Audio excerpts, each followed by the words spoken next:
এই মায়ার পৃথিবীতে যা কিছু রয়েছে সবই ক্ষণস্থায়ী, কোনো কিছু স্থায়ী না। আমরা কিন্তু আল্লাহ পাকের কাছ থেকে আগেই স্বীকার করে এসেছি যে আমরা মৃত্যুর স্বাদ গ্রহণ করব।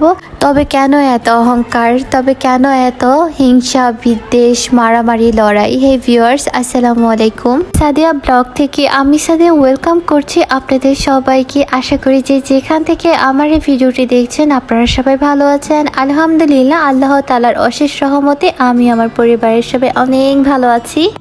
একটা ব্যস্ত সকাল শেয়ার করছি আপনাদের সাথে। বেশ কিছুটা সময় কাজ করলে সারাটা দিন আরাম করে থাকি আমি কিভাবে, সেসবই শেয়ার করছি। শীত থাক কিংবা গরম, যে কোনো মৌসুমে আমাকে এভরিডে সকাল 6টা বাজে উঠতে হয়, কারণ আপনাদের ভাইয়া সকালের খাওয়া দাওয়া করে 8টার মধ্যে দোকানে চলে যাবে, দুপুরের জন্য খাবার নিয়ে যাবে। তো ঘুম থেকে ওঠার পরে এদিক ওদিক তাকানোর তেমন একটা সময় পাই না। ব্রাশ করে সোজা রান্নাঘরে চলে যেতে হয়। রান্নাঘরে গিয়ে সবার আগে আমি ভাতটা বসিয়ে দিই, তারপরে হচ্ছে ফ্লাক্স ভর্তি করে গরম পানি করে দিই, কারণ ঘুমের থেকে যেই উঠবে আগে পানি চাইবে, আর ওনাদেরকে তো ঠান্ডা পানি দেওয়া যাবে না। যদি ঠান্ডা পানি দিই বাই এনি চান্স ঠান্ডা লেগে যায়, তারপরে সবচেয়ে বেশি কষ্টটা আমার নিজেকেই করতে হবে, কারণ ঘরে কেউ অসুস্থ থাকলে ওই ঘরে যে গিন্নি থাকে তাকেই কিন্তু সকল কিছু সমাধান করতে হয়। আমি যখনই বড় কোনো মাছ রান্না করি তখন কিন্তু আমি ওই মাছটাকে গরম পানি দিয়ে ভালো করে ক্লিন করে তারপর হলুদ মরিচ দিয়ে ম্যারিনেট করে বেশ অনেকটা সময় রেখে দিই, তাহলে ওই মাছের মধ্যে কোনো দুর্গন্ধ থাকলে সেটা চলে যায়। প্লাস মশলা দিয়ে বেশি অনেক সময় ম্যারিনেট করে রাখলে ওই মাছটা ভাজা অনেক বেশি সুন্দর হয় আর খেতে অনেক বেশি মজা লাগে। আমি এক চুলায় পাঙ্গাস মাছ ভেজে নিচ্ছি, অন্য আরেকটা চুলায় গাজর, আলু এগুলো দিয়ে একটা ভাজি করছি, তার সাথে একটা ডিম দিয়ে দিব যাতে খাবারটা আরো বেশি ইয়াম্মি হয়ে যায়। আজ আমি পাঙ্গাস মাছটাকে একটু অন্যরকম ভাবে রান্না করব।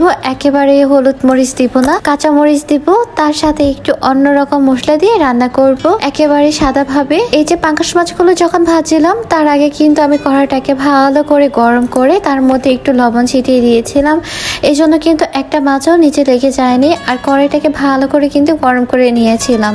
আপনারা যারা ভিডিও এই পর্যন্ত দেখছেন আপনাদের কাছে আমার অনুরোধ, যদি ভিডিওতে একটা লাইক দিয়ে না থাকেন প্লিজ আমার ভিডিওটাতে একটা লাইক দিয়ে ভিডিওটা কন্টিনিউ করবেন। আপনি যদি আমার ভিডিওটা আজকে নতুন দেখে থাকেন প্লিজ আমার চ্যানেলটা সাবস্ক্রাইব করে পাশে থাকা বেল বাটনটি ক্লিক করে অল করে দিবেন, আর কমেন্ট করে আপনি আপনার মূল্যবান মতামত অবশ্যই জানাবেন। আর এই কাজটি যদি অলরেডি আপনি করে থাকেন আপনাকে অসংখ্য অসংখ্য ধন্যবাদ।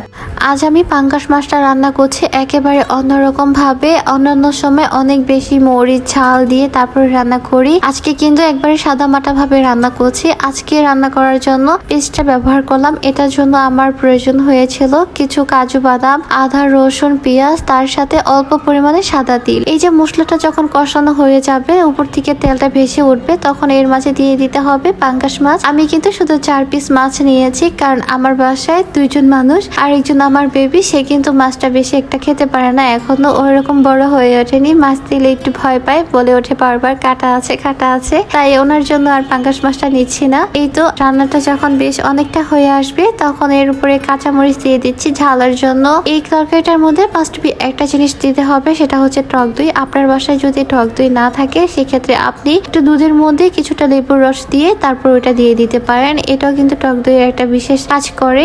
রান্না করছি আর একটু পরপর ওদের থেকে যে দেখে আছে জেনিফা মামুনি আর তার পাপা কি করছে, তারা যতটুকু সময় ঘুম আসে ততটুকু সময় আমি রিল্যাক্সে রান্না বান্না করতে পারি। তারা উঠে যাওয়ার পরে আমার কাজের দ্রুত আরো বেড়ে যায়, কতক্ষণে কাজগুলো শেষ করব। আজকে যে তরকারিটা রান্না করেছি এই তরকারিটা কিন্তু পোলাওর সাথে মাশাআল্লাহ এত বেশি মজা হয়। আপনারা একদিন বাসায় অবশ্যই অবশ্যই ট্রাই করে দেখবেন, আপনাদের কাছে 100% ভালো লাগবে। এটা কিন্তু বলতে পারেন একেবারে রোস্টের মতনই করে রান্না করতে হয়, একেবারে সাদা মাটা ভাবে। আপনারা বাসায় ট্রাই করে দেখবেন, আপনাদের কাছে ভালো লাগবে ইনশাল্লাহ। এই তরকারিটা রান্না করার সময় অবশ্যই খেয়াল রাখবেন লেবুর রসটা একটু কম দেওয়ার জন্য।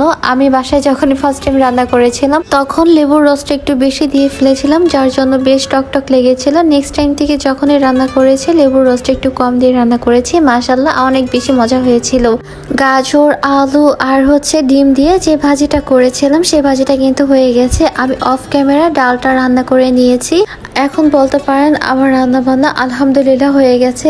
একেবারে অল্প সময়ের মধ্যে এই শর্টকাট রান্নাগুলো শেষ করেছি আজকে। আপনাদের ভাইয়াকে ঘুম থেকে তুলে খাবার দিয়ে দিয়েছি, আর তার সাথে আমি হচ্ছে টিফিনটা রেডি করে দিলাম দুপুরে যে খাওয়া দাওয়া করবে। আপনাদের ভাইয়া চলে যাবার পরে জেনিফা মামুনিকে ঘুম থেকে উঠে অফ ক্যামেরায় তাকে ক্লিন করে পাশের রুমে দিয়ে দিয়েছি, হাতে একটা ইক ধরিয়ে দিয়েছি। আর আমি আমাদের বেডরুমটাকে ক্লিন করে নিব, কারণ বেডরুমটার অবস্থা এত বেশি এলোমেলো ছিল, অগোছালো ছিল, তার কথা আর কি বলবো, আপনারা তো নিজেরাই দেখতে পাচ্ছেন। বেডরুমের মধ্যে এত বেশি এলোমেলো থাকলে কি ভালো লাগে বলুন আপনারা? আমার কাছে তো পার্সোনালি অনেক খারাপ লাগে। এই তো আমার রুম গোছানো হয়ে গেছে। আমি অনেক বেশি শর্টকাট করার চেষ্টা করেছিলাম, কোনো রকমে বালিশগুলো রেখে সবগুলো ঝাড়টার করে দিচ্ছিলাম, কারণ কৌশল জানি আবার ডাক পড়বে, আম্মু এদিকে আসো।